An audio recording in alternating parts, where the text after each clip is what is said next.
11 दिसंबर 1935 को जन्मे प्रणब मुखर्जी ने पराधीन भारत की मुक्ति की छटपटाहट देखी। फिर भारत आजाद हुआ तो बालक मुखर्जी यानी कि पोल्टू ने इस देश को अंगड़ाई लेते हुए देखा। युवा होते होते प्रणब दा खुद ही भारत की विकास यात्रा में शामिल हो गए। इस सफर में उन्होंने स्टेट क्राफ्ट की कला सीखी और इसमें पारंगत हो गए। दिल्ली में कांग्रेस और सरकार के संकट मोचक कहे जाने वाले प्रणब दा अपने घर की चिंताओं को लेकर कभी मुक्त नहीं होते थे। प्रणब मुखर्जी का बचपन गुलाम भारत के साए में गुजरा। 1942 में भारत छोड़ो आंदोलन के दौरान उनके पिता जेल में थे। इस दौरान ब्रिटिश पुलिस के 2 कांस्टेबल प्रणब मुखर्जी के घर की तलाशी लेने आ गए। तब वे मात्र 7 साल के थे। निडर प्रणब मुखर्जी ने कहा कि दोनों कांस्टेबलों को घर में घुसने से पहले तलाशी देनी पड़ेगी। ये सुनकर दोनों कांस्टेबल चकरा गए। आखिरकार उन्होंने पूछा कि वे ऐसा क्यों करना चाहते हैं और इतना छोटा बच्चा 6 फीट के कांस्टेबल की तलाशी कैसे लेगा। इस पर प्रणब ने कहा कि आप हमें गोद में उठा लो। इसी तरह पोल्टू ने दोनों कांस्टेबलों की तलाशी ली। दरअसल आजादी की लड़ाई के दिनों में लोगों को फंसाने के लिए अंग्रेज पुलिस घरों में तलाशी के बहाने आती और ब्रिटिश कानून की नजरों में आपत्तिजनक दस्तावेज क्रांतिकारियों के घरों में रख देती थी। पुलिस इसे उनके घर से बरामद हुआ दस्तावेज बताती और फिर उन पर मुकदमे चलाती। कामदा किंकर मुखर्जी ने ये बात अपने बच्चों को बता रखी थी और कहा था कि जब भी कोई पुलिस तलाशी के लिए आए तो बिना उसकी तलाशी लिए उसे घर में न आने दिया जाए। प्रणब मुखर्जी जब 1982 में पहली बार देश के वित्त मंत्री बने तो उनके पिता ने पूछा था, बेटा इस नौकरी के बारे में तुम कुछ जानते हो? तब उनका दिया हुआ जवाब नारी के गौरव को प्रदर्शित करने वाला था। प्रणब दा ने पिता के इस सवाल पर कहा कि मैं काम करते करते सीख जाऊंगा। मुझे पता है माँ घर कैसे चलाती है।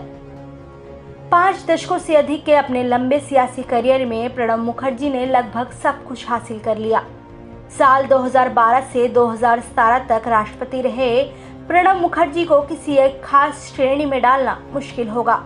अगर वो एक राजनयिक थे तो वे एक अर्थशास्त्री के रूप में भी देखे गए। शुरू में वो शिक्षक भी रहे और पत्रकार भी। वो रक्षा मंत्री भी रहे और विदेश और वित्त मंत्री भी।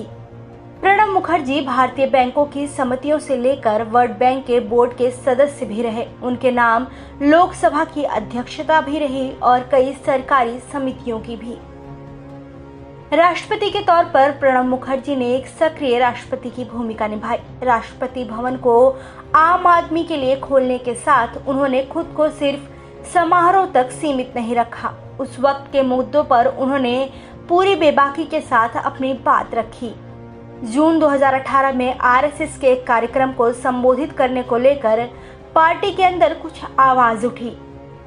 इसके बाद 2019 में उन्हें भारत रत्न से सम्मानित किया गया। प्रणब मुखर्जी के बायोडाटा में केवल एक कमी रह गई, प्रधानमंत्री के पद की, जिसके वो 1984 और 2004 में दावेदार माने गए। इंदिरा गांधी की निगरानी में परवान चढ़ने वाले नेता शायद खुद को इस पद का हकदार भी मानते थे, लेकिन ये पद उन्हें कभी हासिल नहीं हुआ। ठीक उसी तरह जिस तरह से बीजेपी के लाल कृष्ण आडवाणी को ये पद कभी नसीब नहीं हुआ।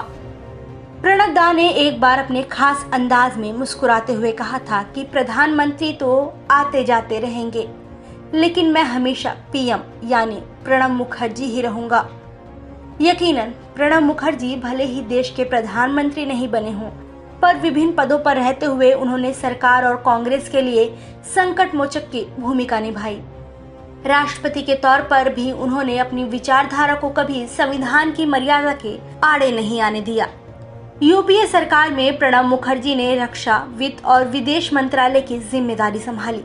इसके साथ वह 100 से अधिक जीओएम के अध्यक्ष रहे। 2008 में आर्थिक मंदी के दौर में वित्त मंत्री के तौर पर प्रोत्साहन पैकेज ने आर्थिक स्थिति को संभाले रखा। अमेरिका के साथ परमाणु समझौते में भी उन्होंने अहम भूमिका निभाई। वर्ष 2012 में राष्ट्रपति बनने से पहले तक प्रणब मुखर्जी सरकार के हर अहम निर्णय में शामिल रहे।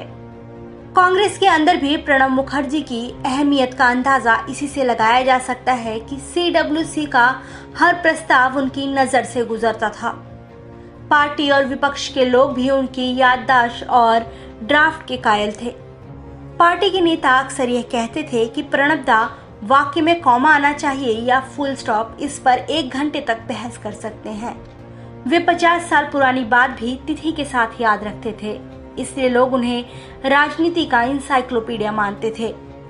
समकालीन भारतीय राजनीति में इंसाइक्लोपीडिया माने जाने वाले पूर्व राष्ट्रपति प्रणब मुखर्जी लोकतांत्रिक और संवैधानिक मर्यादाओं की लक्ष्मण रेखा के पैरोकार राजनेताओं की पीढ़ी के आखिरी स्तंभ थे। लोकतंत्र की जीवंतता के साथ शासन व्यवस्था को संवैधानिक नीति शास्त्र के मार्ग पर चलने के मजबूत हिमायती रहे। दादा की राजनीति में एक संकट मोचक की छवि भी बेहद खास रही। पश्चिम बंगाल के अपने गांव की पगडंडियों से शुरू जिंदगी के सफर को राष्ट्रपति पद के शिखर तक पहुंचाकर राजनीति को विराम देने वाले प्रणब मुखर्जी ने शासन और राजनीति की मर्यादाओं का हमेशा पालन जरूर किया, मगर खामियों पर बेबाक सवाल उठाने से कभी नहीं हिचके। प्रणब मुखर्जी राजनीतिक जीवन के साथ सामाजिक और सांस्कृतिक जिंदगी में निष्ठा से रमे रहे। हर दशहरा में वे गांव आते और चंडी पाठ करते और एक पारंपरिक बंगाली भद्रलोक का प्रदर्शन करते। प्रणब दा का बचपन, उनकी कहानियां, उनकी पॉलिटिकल इंजीनियरिंग बदलते भारत की तस्वीर है। एक युवा नेता की महत्वाकांक्षा निश्चित रूप से प्रणब मुखर्जी की कामयाबियों तक पहुंचने की होगी, जिन्होंने एक शानदार राजनीतिक यात्रा के बाद 31 अगस्त को दिल्ली के एक सैनिक अस्पताल में आंखें मूंदी। वो 10 अगस्त को इस अस्पताल में मस्तिष्क की सर्जरी के लिए भर्ती हुए थे।